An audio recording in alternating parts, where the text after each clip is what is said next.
ఎర్ర చందనం సింపుల్గా చెప్పాలంటే తల పైకెత్తి చూడండి అని చెప్పే ఓ మనీ ప్లాంట్. శేషాచలం అడవుల్లో ప్రతి చెట్టు రక్తం చవిచూసింది.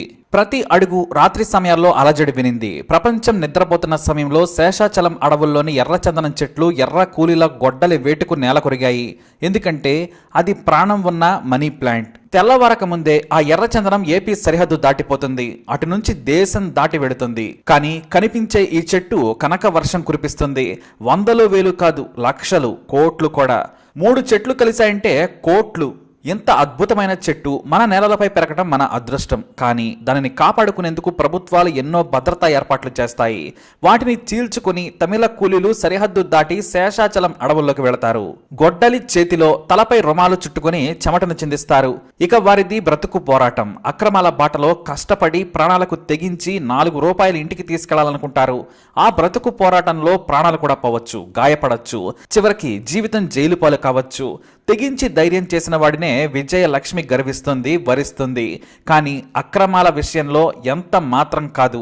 ఇలా గొడ్డలి చేత్తో పట్టుకుని వచ్చిన తమిళ కూలీల్లో ఒకరి కదే పుష్పరాజ్. ఐకాన్ స్టార్ అల్లు అర్జున్ హీరోగా నటించిన పుష్ప ఒక ఎర్రచందనం చెట్లను నరికే కూలీ కథ. ఒక ఎర్రచందనం దొంగ చరిత్ర. అది పేరుకు ఫిక్షన్ అని చెబుతున్నారు, కానీ నిజమైన సంఘటనల సమాహారమే ఈ పుష్ప.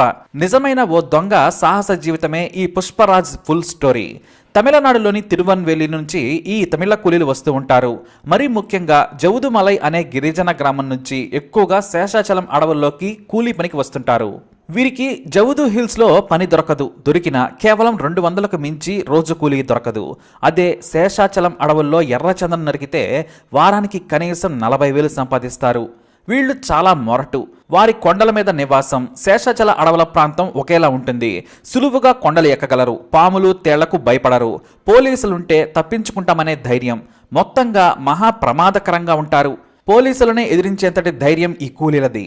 అందుకే స్మగ్లర్లు వారిని ఏరుకొని మరీ ఏపీలోకి తీసుకొస్తారు. శేషాచలం అడవుల్లోకి వెళ్లేందుకు 200కు పైగా మార్గాలున్నాయి. కాబట్టి సులువుగా అడవిలోకి పంపిస్తారు. వీళ్లంతా మనం సినిమాలో చూసిన పుష్పరాజుల కంటే రాక్షసంగా ఉంటారు. ఒక్కరు 2 దొంగలను భుజాల మీద వేసుకొని అడవిలో నుంచి నడిచి వెళ్లి లారీని లోడ్ చేస్తారు.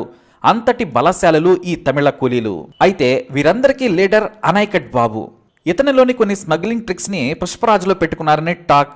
పోలీసుల భయానికి లారీతో సహా ఎర్రచందనపు దొంగలను బావిలో తోసిన చరిత్ర ఈ అనైకట్ బాబుదే. అంతేకాదు ఇతను మహారాక్షసంగా ఉంటాడు. ఎర్రచందనం దొంగలను దాయడంలో ట్రిక్లు నేర్పాడు అనైకట్ బాబు. ఇతను మొదట కూలీగా వచ్చి ఆ తర్వాత లారీ నడిపాడు. అడవిలో ప్రమాదకరమైన మార్గాల్లో, అసలు రోడ్డు లేని రోడ్లలో ఎర్రచందనం లోడు లారీని తరలించడంలో దిట్ట. పోలీసులకు దొరికినవే 21 కేసులున్నాయి. ఎన్నో కేసుల్లో ఏపీ పోలీసులతో తన్నులు తిన్నాడు. ఎన్నిసార్లు కొట్టినా అంతే. ఇప్పుడు కూలీ నుంచి స్మగ్లింగ్ ఏజెంట్గా మారాడు. అంతర్జాతీయ స్మగ్లర్లతో డైరెక్ట్గా డీల్ పెట్టుకుని ఎర్రచందనం స్మగ్లింగ్ చేస్తున్నాడు. ఇక ఇతను ఇలా ఉంటే పుష్పరాజ్ సినిమాకు మరో ఇన్స్పిరేషన్ సేతు మాధవన్. ఇతను 1990లోనే బయట ప్రపంచానికి తెలియకుండా ఎర్రచందనం తరలించిన మొదటి బ్యాచ్ కూలీ. అసలు కూలీలుగా జౌదుమలై గిరిజనులు పనికి వస్తారని కనిపెట్టిందే ఈ సేతు మాధవన్. వారిని తీసుకుని వెళ్లి టన్నుల కొద్దీ దొంగలను నరికి సరిహద్దు దాటించాడు. 100ల సార్లు పోలీసుల చేతిలో తన్నులు తిన్నాడు.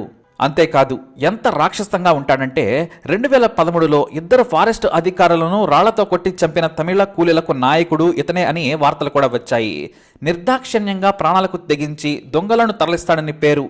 పోలీసులు ఎన్నోసార్లు కొట్టి నడవలేకుండా చేశారు. అయినా ఎర్రచందనంతో సులువుగా లక్షలు సంపాదించడం తెలిసిన సేతు ఆ పని మాత్రం మానలేదు. 2013లో deputy range officer Sridhar, assistant beat officer David కుమార్ను రాళ్లతో కొట్టి చంపారు తమిళ కూలీలు.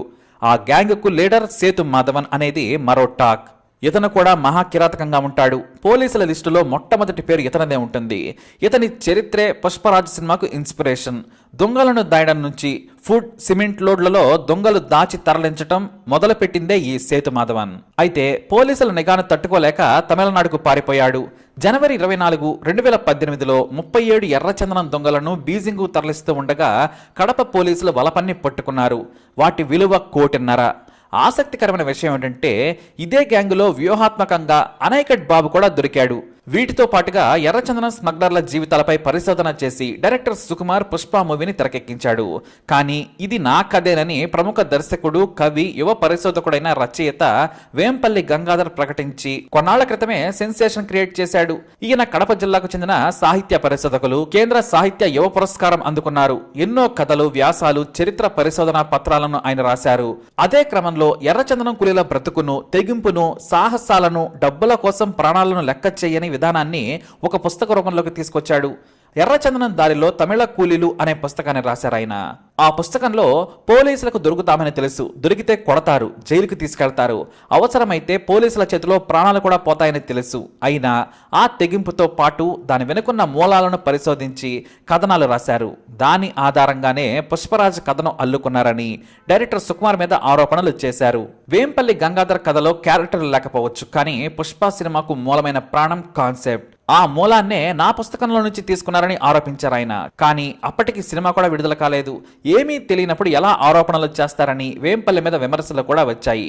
టైటిల్ను, పోస్టర్ను చూసి ఆరోపించడం తగదని కూడా వేంపల్లిపై కొంతమంది సినిమా ప్రముఖులు విరుచుకుపడ్డారు. ఎందుకంటే ఇదే వేంపల్లి అరవింద సమేత సినిమాలోని తొక్కుకుంటూ వెళ్లడం అనడం కాన్సెప్ట్ తనదేనని ఆరోపించాడు. ఆయన రాసింది వాస్తవం, కానీ ఒకే పదం ఆధారంగా మొత్తం సినిమా కథ తనదేనని చెప్పడం కూడా వేంపల్లి ఒక రచయితగా దిగజారొద్దని సినిమాకు చెందిన వాళ్ళు విమర్శించారు. దీంతో ఆయన చేసే ఆరోపణలకు విలువలు లేకుండా పోయాయి. ఎందుకంటే మారుతున్న కాలంలో వార్తలు చూసినా సరే ఎర్రచందనం బ్యాక్గ్రౌండ్ చూస్తే సినిమాకు పనికొచ్చే ప్రొడక్ట్ అని ఎవరికైనా అర్థమవుతుంది. నాడు ఒకేసారి 20 మంది కూలీలను చంపినప్పుడు కూడా కొంతమంది సినిమా తీయడానికి ప్రయత్నించారు, కానీ అవేమీ కూడా తెర రూపం దాల్చలేదు. పుష్పనే ముందు వచ్చింది. అయితే శేషాచలం అడవుల్లో ఎర్రచందన నరకవేతకు, అక్రమ రవాణాకు అడ్డుకట్ట వేసేందుకు ప్రాణాలకు తెగించి పోరాడి వారి నుంచి నెలలో తరబడి పరిశోధనలు చేసి మూవీ తీశారు సుకుమార్. అందులో మనం చెప్పుకున్న తల పండిన అడవి దొంగలు సేతుమాధవన్ నుంచి అనైకట్ బాబు వరకు వేల మంది ఉన్నారు. వారి జీవితాలను ఒక హీరోకు ఆపాదించి తీసిన సినిమాయే ఈ పుష్ప. మరి ఈ పుష్ప సినిమాపై మీ అభిప్రాయాన్ని కమెంట్ ద్వారా తెలియజేయండి. అలాగే ఇలాంటి ఇన్ఫర్మేషన్స్ కోసం వీడియోని లైక్ చేయండి, షేర్ చేయండి, మా ఛానల్ని సబ్స్క్రైబ్ చేసుకోండి.